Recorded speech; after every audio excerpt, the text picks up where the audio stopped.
All right. I believe we were going to, let's see. Last week we were going to tackle two of the list, I believe. Right? Where was that? I'm trying to find the URL to it. I think we managed to be finished with U4, use case number 4. I'm not sure though.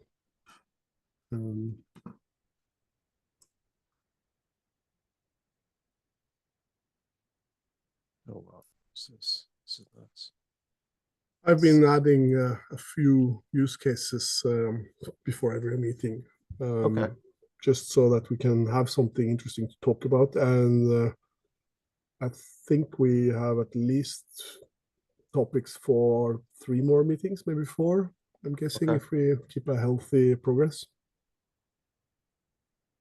Define file format naming convention. Okay, right. Yeah, that should probably be part of it too.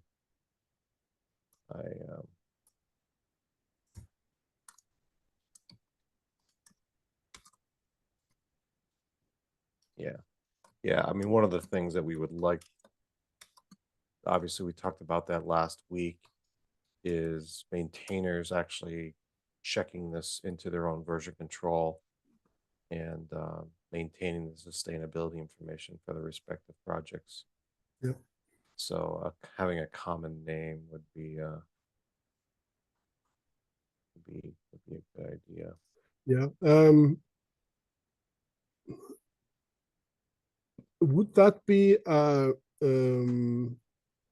as a in addition to, or as an alternative, or as something associated with an SBOM that contains this type of information? Well, I think it could be standalone because CycloneDX can, I mean, it doesn't have to be. CycloneDX was never an SBOM format, Yeah. even though people think it is. But yeah, I mean, we can just have a standalone sustainability Cyclone document, Because but that can also then be referred to from an SBOM. So both should be capable. I'm a bit concerned about discoverability. Yeah. Because one of the okay, it's kind of maybe an assumption I'm operating from in a sense, but at least let's call it an informed gut feeling that the state of open source projects is something. This is type of information which is hidden from most managers who are in possession of a budget or the ability to decide that resources should be put into an open source project they depend on. And unless there is someone among the techies who are involved or care about open source stuff, says, no, we use this person.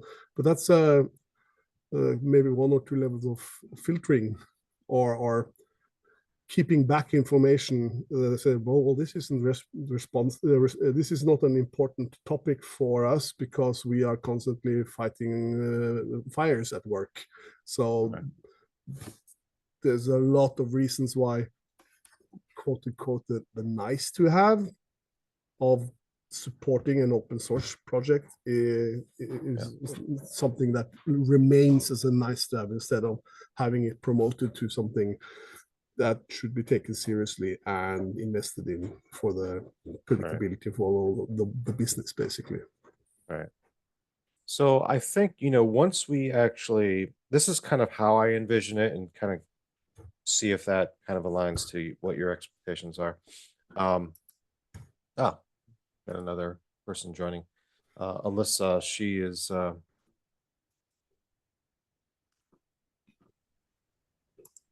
hey Alyssa, how are you? Hey there. Good. How are you?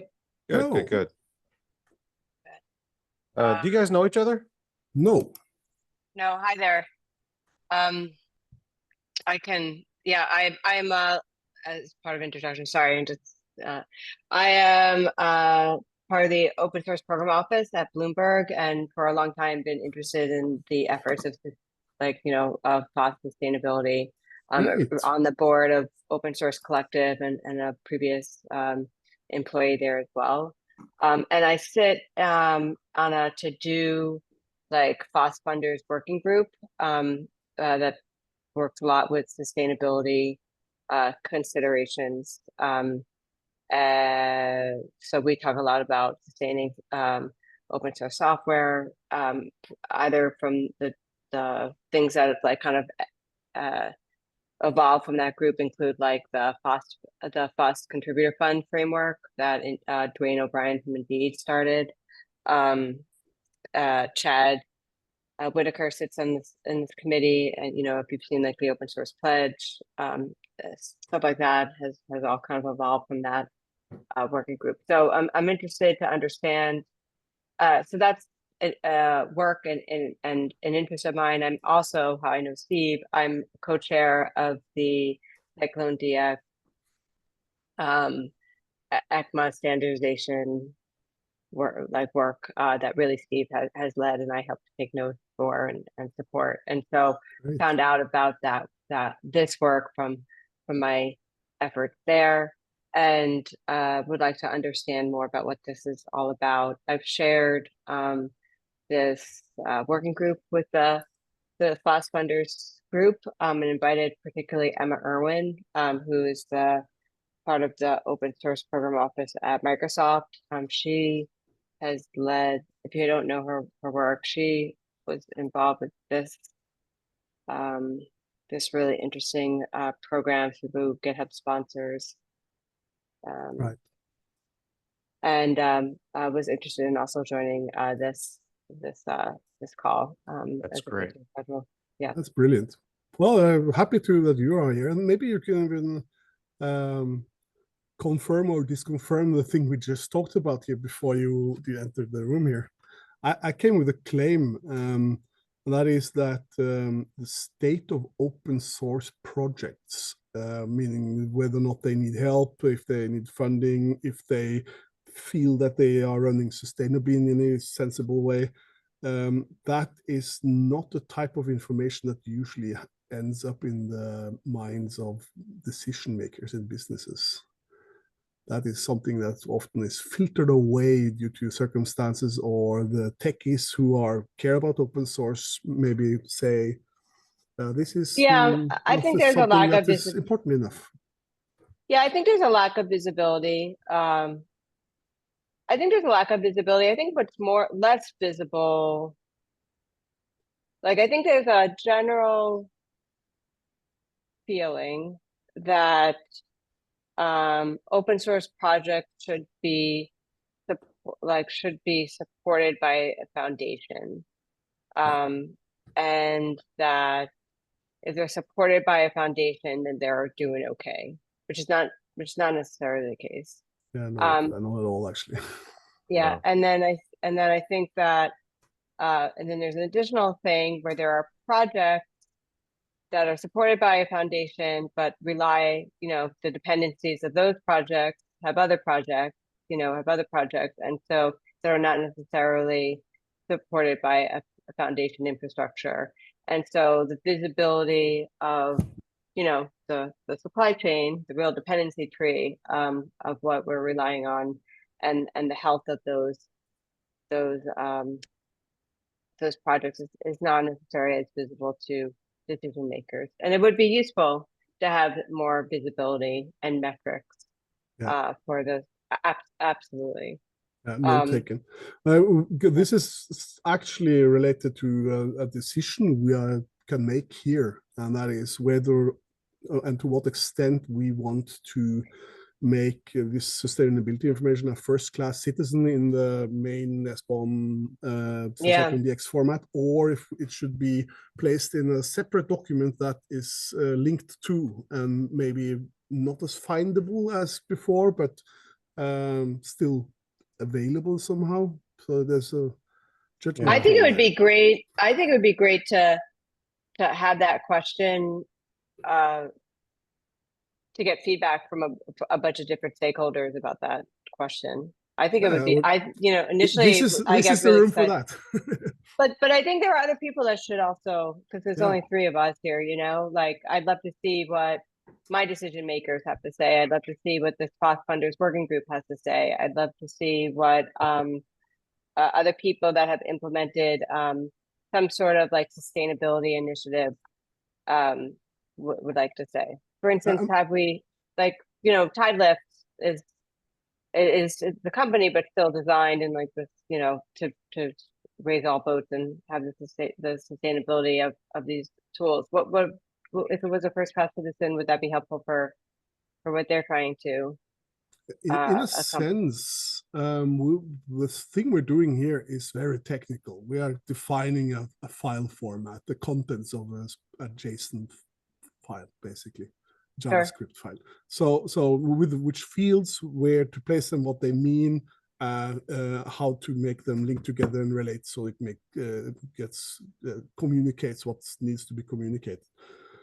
So in a sense, the visibility of something is very much decided on the availability in the file format itself and the tooling that is used to pick this file apart and summarize and describe the situation of the dependency tree, for example, and the state of the dependencies that the project uses, and if there are security issues around it, or if there are sustainability issues around it. So in a sense, we can think in what we could make something available for tooling makers, the people who make the dashboards to show the state of the dependency tree of a business application, for example. I think this would be, I mean, yeah, I know you said like for the people in the room, but I think that would be very exciting. Yeah. What do you think? We didn't really get to meet. What do you? So Salva, you just want to do like a quick intro on who you are and like what your interests are? So of course. Hi, I'm Salve Nielsen. I'm part of, I'm volunteering for a small group called the CPAN Security Group. CPAN is the oldest open source component ecosystem out there. It's not as big as it used to be in the 90s and the early 80s, but it's still around, and there's a lot of experience in the bones of the people and the software and the projects that run that ecosystem. And I've been involved, not directly, but indirectly, in the sense that I have been helping organizing things, events for meeting people and ensuring that the individuals who write the software and the tooling for this ecosystem can meet up once a year and discuss and figure out hard problems and such. So I have a good network when it comes to at least one open source supply chain, and know how it works and who are involved and what it actually means to have an ecosystem and which parts are involved and how it changes over time and what kind of constraints they have to develop under and even evolve under, since this is in use by literally hundreds of thousands of businesses throughout the world. And is a core part of very large businesses who have their value chain using software that is published on this platform and using these tools. So yeah, Alyssa, I put a link to the Google Doc that's the use cases and requirements. So you should have that in the Zoom chat. And then Salva, if you've written some really in-depth, very thorough stuff in GitHub, could you put those links in the Zoom chat so Alyssa can kind of look through those? Yeah, I think it's in the invite too, right? It's in the invite. There's also a list of references and source materials in the link to the Google document. Oh, there is. Okay. Yeah. So there is. Okay, perfect. There's a lot of stuff I've shared there, but the top link there, it says OSS Project Lifecycle Exploration, is my brain dump of this topic, and where I've gathered information. I've taken quite a bit. Sorry, what's the brain dump? I have the It's the first link among the references and source materials section in the sustainability use cases and requirements document that the project lifecycle exploration. Yeah, that's. Do you mind? I'm sorry, I'm looking at the document, but I'm also trying to look at you at the same time. Do you mind if we do a screen share? So, sure. Do you want to I do apologize. that? I think it's a combination of. Let's see. Way too many things open at the same time. Thank you. Yeah, so this is the this is the use cases and the requirements GitHub document. Yeah, this is the this is a really in-depth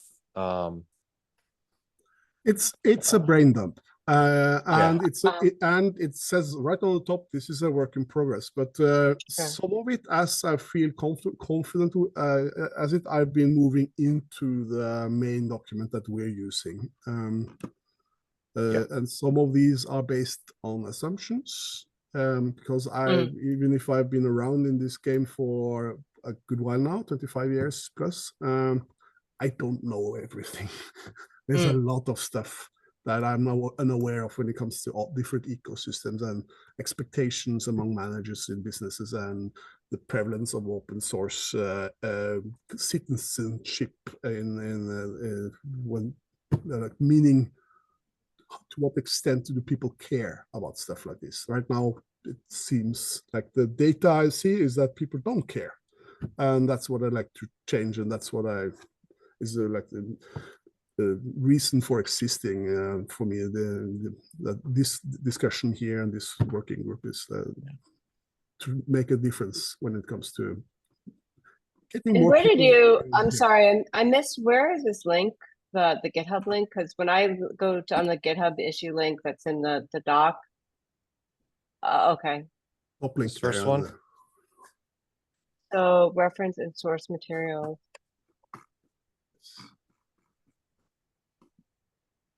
It's also linked from the GitHub issue, somewhere down in the comments. Okay. So this is so what you have here. The C-SPAN. This is a good thing to review. In terms of the.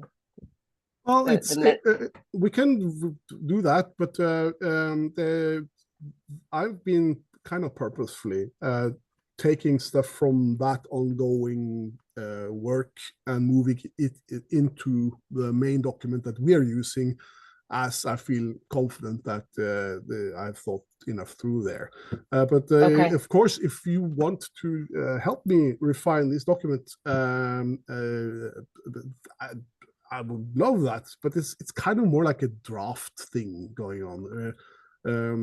That I'm changing as I have time to think about it and learn something or find a new reference worth taking into account, for example.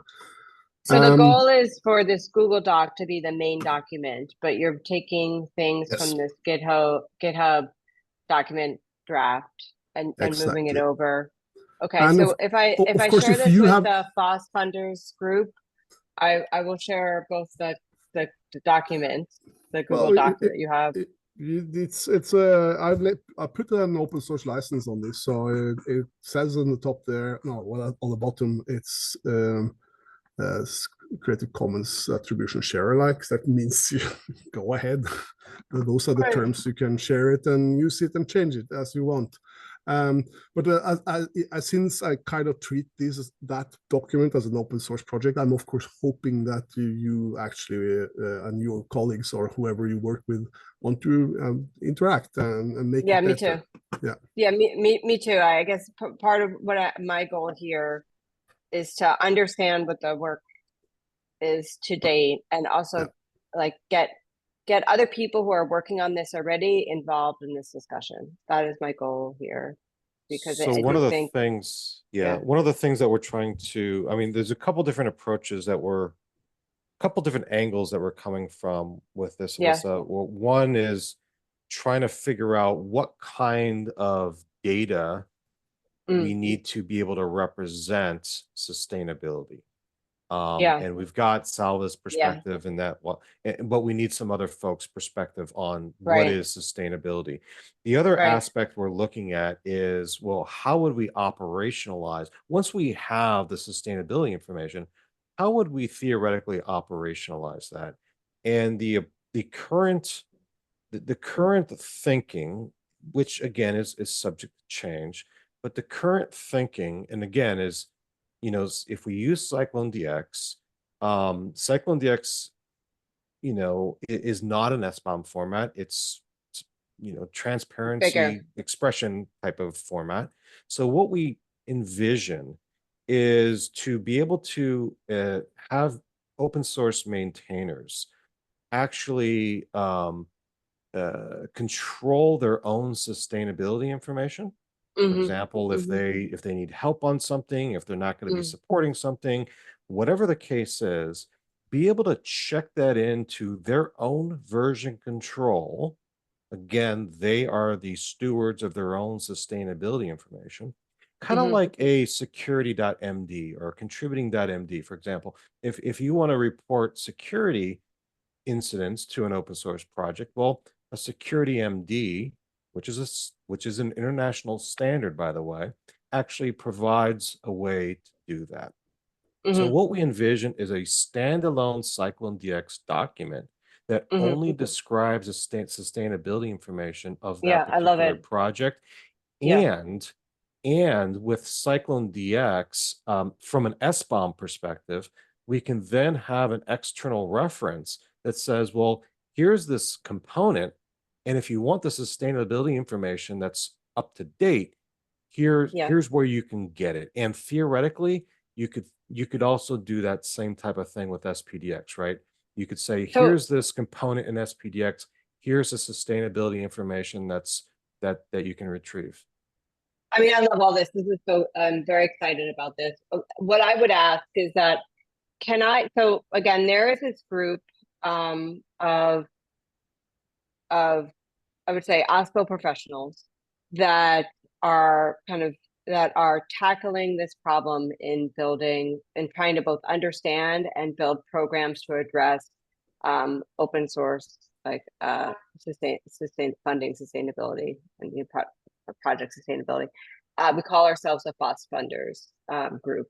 Would it be possible I have to get their permission to do this, but to present this work at our regular office, Sure, absolutely. working group meeting, as simply as a way to like meet one another. I think it would be really great for them to learn more about this effort, and for you to learn more about what are the things that we are trying to pay attention to when we're looking at like the long-term, sustainability of projects. Yep. Because we do see this as, which is interesting, and like so it's interesting the language that people frame, like business people, frame sustainability, and some companies call it a business continuity challenge, and some, which is lovely language. And others see it as relatedly, security. These are security concerns as well, and to have standard way of being able to talk about that and measure it would be really valuable for the work I think that we are like this working group is trying to do in helping to sustain these projects and understand why investment of time, money, governance, like is important to create space for that, because that's part of our challenge as kind of like OSPO leaders, is trying to articulate like why this is important for us to sustain. So let me see if I can facilitate a time for us to meet. We meet on Tuesdays every other week. I think this is like the week of meeting. If I propose this to them, how would you describe, like, can I use these documents as, as it's a work in progress, and all of it is here. So yeah, but the goal is pretty straightforward, and I think I Okay. managed to do it as reasonably okay work a job at that in describing it in the first few sentences there. Okay. So the point, the thing I want to achieve is that open source projects and maintainers, not just the big ones, but all the way down the long tail of the graph of projects, get an opportunity to share in a standardized way with their users what they need. It's not what they provide. It's not what the kind of assurances they give when it comes to support. It's what they themselves need. Because right now, a lot of, and I have friends and colleagues that have been involved in open source for decades now. There's a lot of open source maintainers out there that look at businesses, and the only thing they see is people who take and never give anything back. Yeah, no, I'm sure. That's a perceived reality. Yeah, absolutely. I want to change that. Give people a reason. And on that note, is it okay if we try at least to get one step into or two steps into the material of today, so we can at least get some progress in it? Because one of the points there, I think it was number 6 or 7 in the use cases. Use case? Yeah.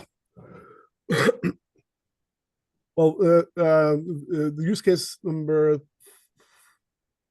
5 is, I think I'm not entirely sure if we managed to cover that one the last time, but it's really straightforward in any case. It is somebody taking care of a project. The maintainer wishes to move on. They are now looking for candidates to hand off the ownership of the project to, and wish to communicate this to the users of their project.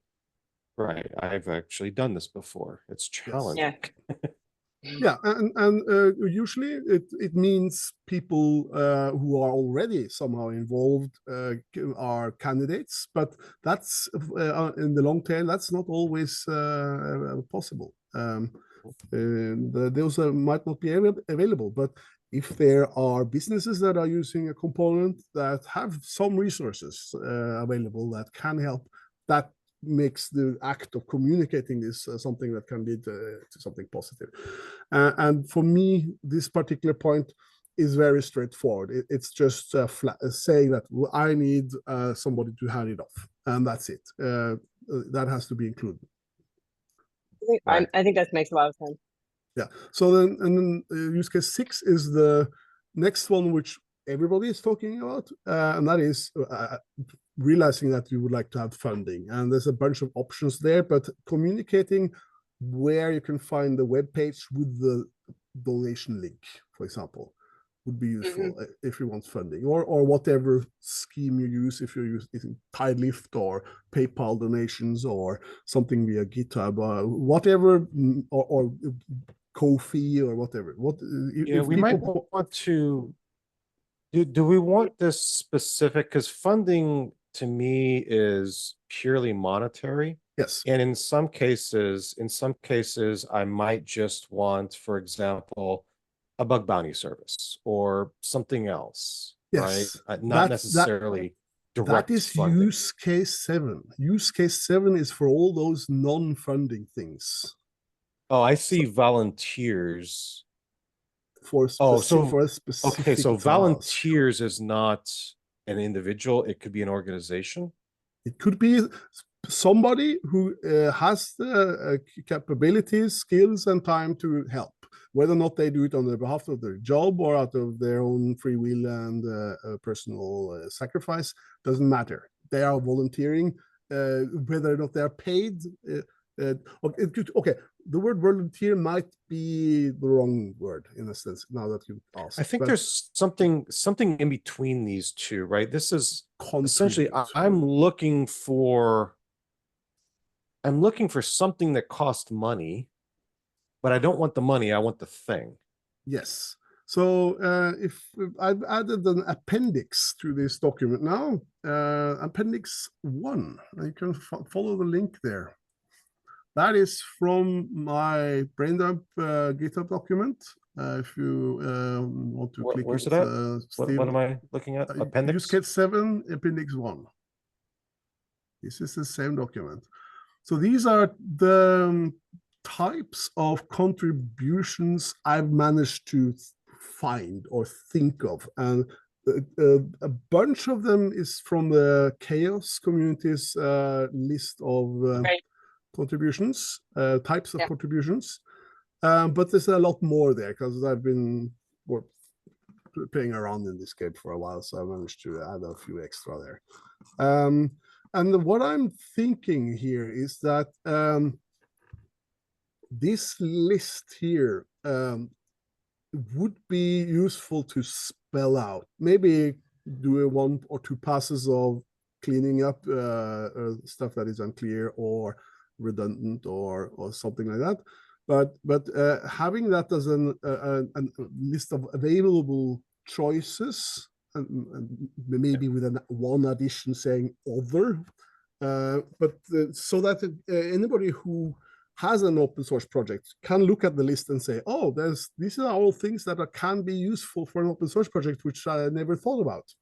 And then start thinking about how to make their own project more sustainability. And after some thinking, maybe they discover that, yes, having a community manager is actually useful.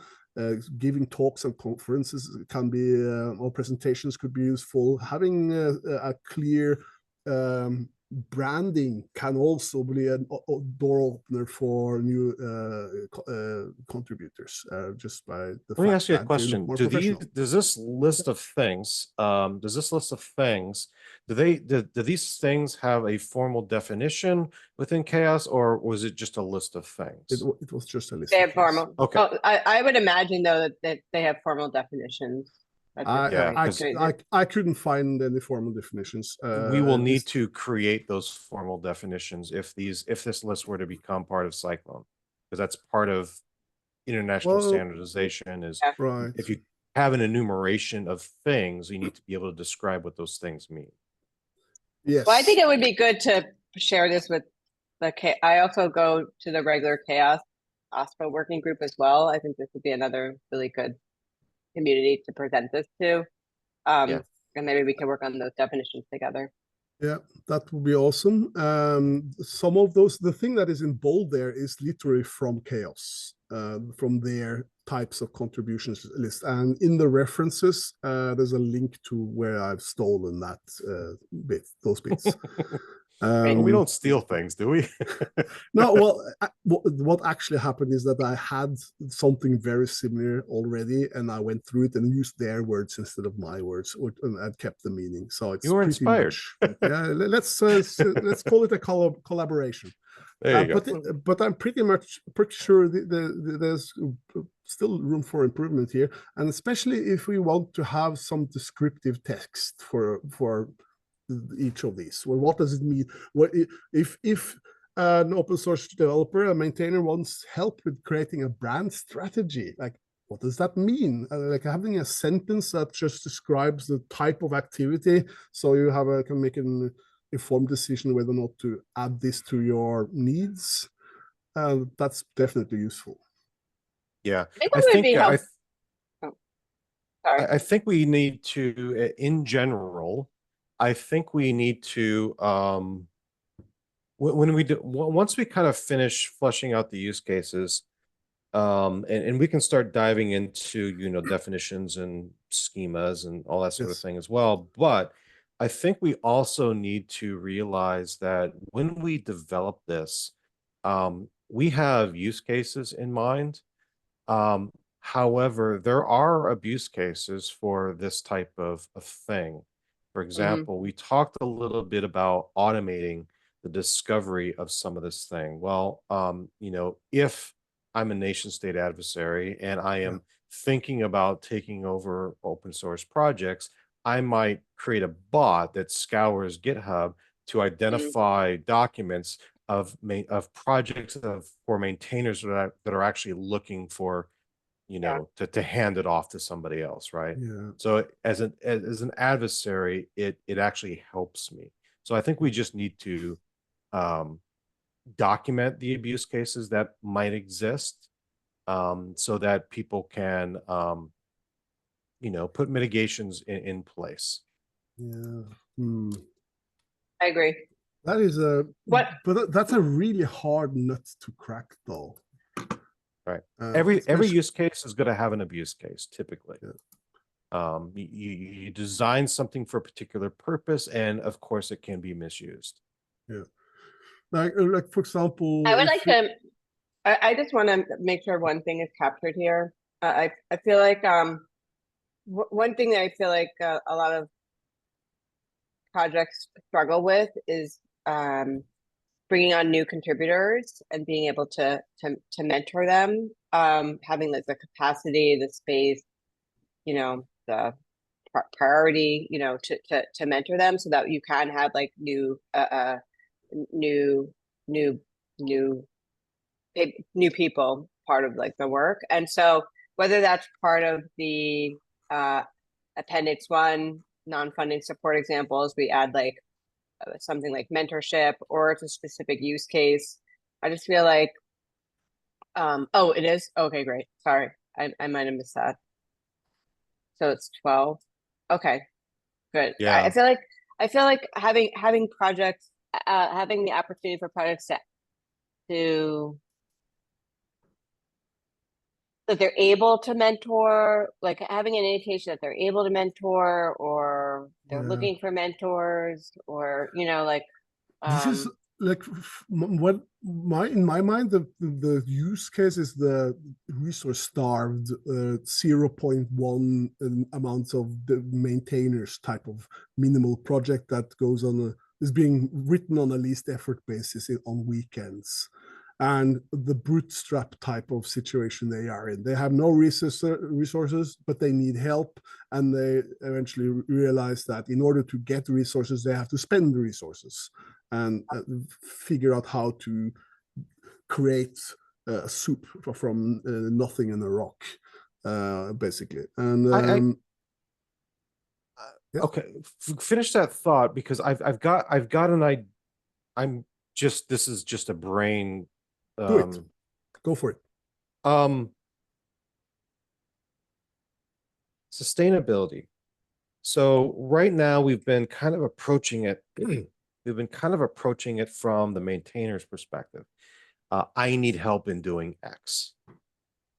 What if, and Alyssa brought up, I can't remember the exact question. It was about mentorship, and I think it was about, well, I need mentorship, or I can provide.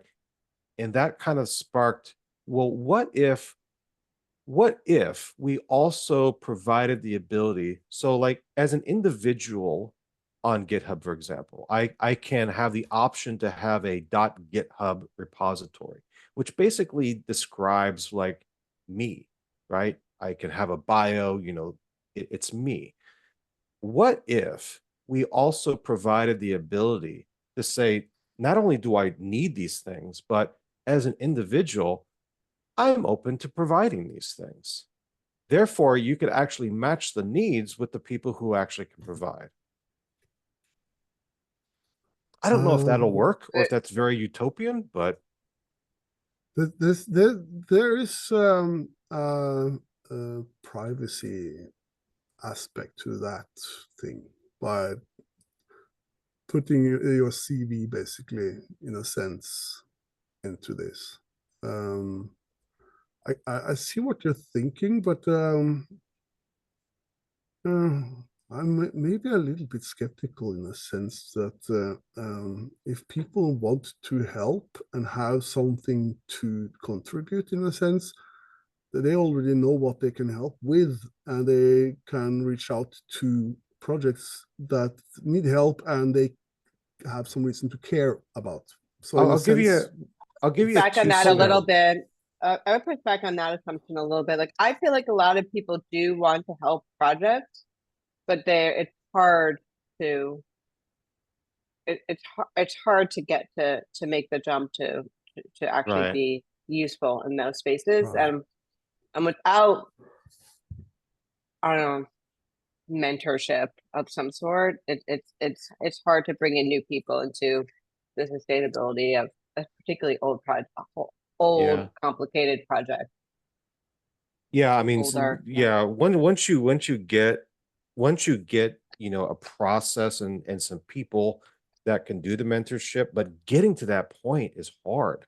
I Yeah. mean, I know Yep. we had problems with that with CycloneDX. It was really hard growing pains, and eventually we got over the hump, and it's all self-sustaining onboarding and whatnot. Maintainers come and go. It's fine, but getting past that initial hump was really, really hard. Yeah. But I, one of the things that might be interesting as just a use case, and I think a lot of the use cases we've been thinking about was, open source contributor to an open source project, right? But a lot of the needs from open source have little to do with actual code contributions. For example, I was able to find a unicorn.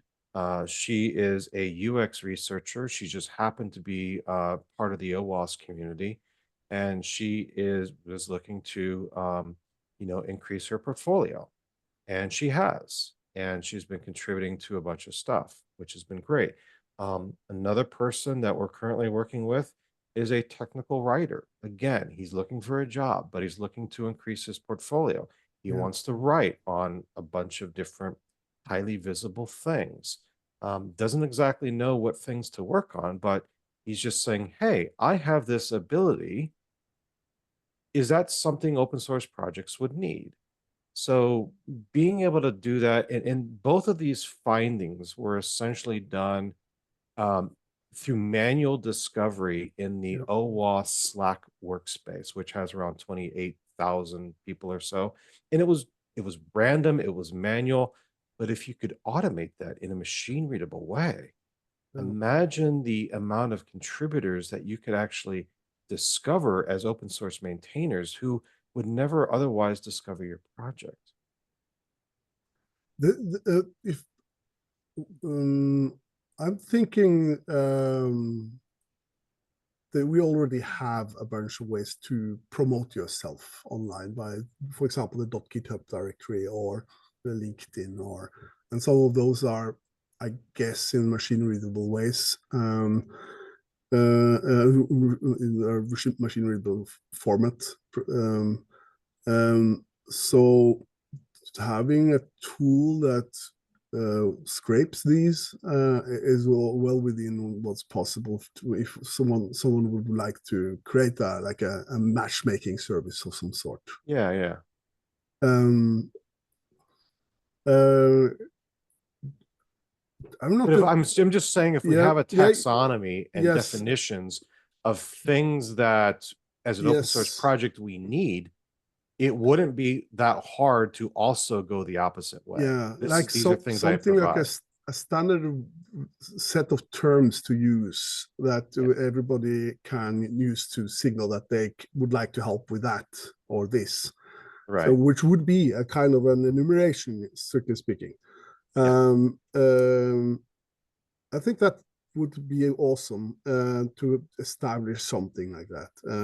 And a basic keyword, like having something like a package URL for contributions, like a standardized way to specify this is a type of contribution so that we can easily match stuff without having to manually look for Right. if the two texts or two descriptions mean the same instead of just what they say the same. Right. So okay. So what I'm hearing from you now is that there, from the existing concept that we have, so we don't inflate the scope unnecessarily. We can get to what you want to achieve here by making sure that these types of contribution, that we actually find a good way to enumerate them with a standard string for each of the type of contribution, so that this can be reused other places. Yep. That would make it possible to create third-party tools that can do some matchmaking Yeah. or whatever. That would Yep. be awesome. That would be truly brilliant, actually.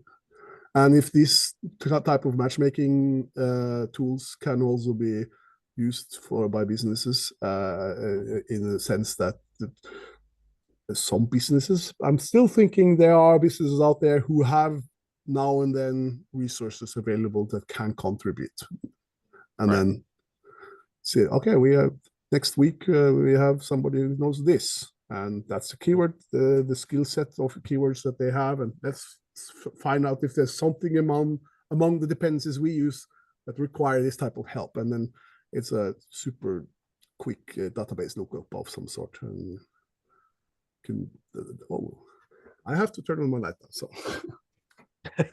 Yeah. Alyssa, when's the next when you said the meeting is like in 2 weeks, because this week is a meeting and then you're meeting every 2 weeks or so?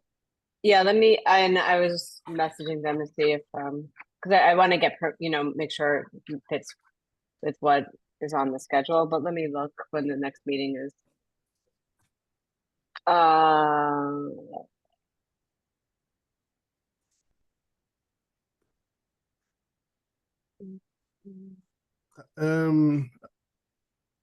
It's actually would be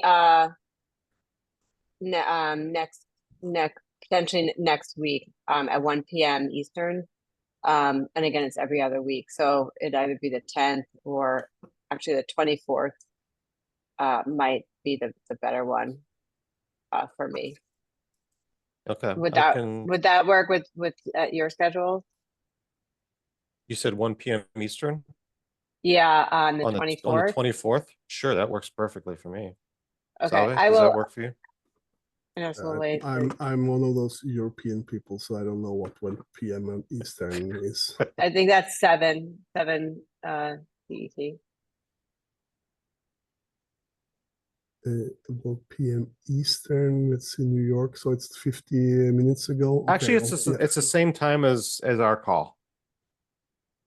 It's match on same time as our call on Tuesday in next in 2 weeks. Did you say? No, the 24th. 24th. Thursday, the 24th of October. Yeah, I don't have anything happening. Give me a second. Okay. I have to make a double check here. Yes, I don't have anything on that time slot. Okay, but I will get confirmation from the group and let's see if we can make the 24th happen. Yes, and that's meaning it's off cycle. Like this meeting here meets in the other week in that week part. So this is fine. Yeah. Okay, sweet. Just put this on the Sounds good. ever going to do this. Alyssa, before we stop the talk I think we have just a few minutes left here. If you take a moment and quickly skim through this list here, is there anything that pops out for you that we think Sorry, hold on 1 second. I need to write something down. weird or interesting? And of course, the hard job is to find stuff that is important and missing. Indeed. This list I've been working on since 2022. In one way or another. Sorry, I needed to write this down on my to-do list, otherwise I would forget. Okay, so what am I looking at? This. Do you want to show which part? Non-funding support examples in appendix 1 in the oh yeah, I think all of that makes a lot of sense. Yeah, is there anything that like do you have marketing? Yes. Yeah. I feel like for me, actually maybe I don't have literally the marketing word. I see it on under outreach. Yes, campaign advocacy. Yes. Yeah. I think There's one thing which I'm curious about, because I'm thinking OSPO outreach could be a thing. I'm just some of this stuff I made up. Like, say a project wants to make themselves available for OSPOs for some reason. I don't know. If it's a large project, it could be to connect with training resources, for example, or guidelines on how to contribute that are specific for the project, or I don't know. Yeah, maybe. Yeah, I'd say maybe. I don't exactly see that as a need, but I mean, I can't really speak for. What kind of things would an OSPO like to have from an open source project, and what can they provide in return? I mean, I think it would be useful for us to be able to scan all the open source projects that we depend on and see which ones are in need of funding and their self-assessment. So it's primary to be able to do something like that. Yeah. I think it would be useful to do, maybe it'd be interesting to have a project do a self-assessment, like how healthy do you think you are? You know, like need help, like doing great. Yeah, that would be good too. I think this could ultimately, I think some of the work that we're doing here could probably lead can feed into the OSSF scorecard project, and they can kind of use that as just one other data point in their calculations, right? Yeah, so a self-assessment would be good, like a good, I think any sort of a self-attest, like even like an interview. I think about like work, things are getting better, things are in a stasis, things need like investment. I don't know. Somehow I think the language will have to be, so tuned so that So if we're looking specifically at this taxonomy, though, of list of things, not only should we support I need these things, but we should also support the I don't need them, right? Because things are going good, right? Is that what you're saying? Isn't that implied if you have a list of things you need? The absence, no, the absence of the data does not mean that they don't need it. It just means they haven't filled it in. So, but if you make it explicit saying, I don't need marketing. Please don't come offering marketing resources to me anymore. I'm sick of hearing from marketers all the time. Right. Is that the situation you're thinking of? I don't know if that happens. No, but I mean, if we have a long list of things, they might choose a few things that they need help in, doc writing and, testing or whatever. And then ignore the rest. But if they actually take the time and say, no, I don't need this. Yes, I need this. So you actually have an explicit list that actually could be very valuable from potentially a future scorecard perspective. To give you the health of the project. A self-assessment kind of health. From the maintainer's perspective, I know how insanely difficult it can be to find a contributor, or let alone a good one. And having channels of entry that can introduce somebody because they care about some activity. Like I'm somebody who cares about making nice mascots, and I like to draw them, and that's the entry point to the project. And after getting to know the people and what it's all about and what's going, maybe they find something else to help with, as a way to inspire people to spend more time on contributing. I'm thinking if the maintainer says, I don't want this and that of type of contributions, you're kind of reducing a certain type of serendipity for finding new people to help with them. Yeah. So there's that also, which kind of could be a downside of this. Right. Yeah. For a downside of the being explicit, saying I don't need this. Right. Exactly. Right. Yeah. So we kind of have to be aware Agreed. of that also. Yeah. Okay.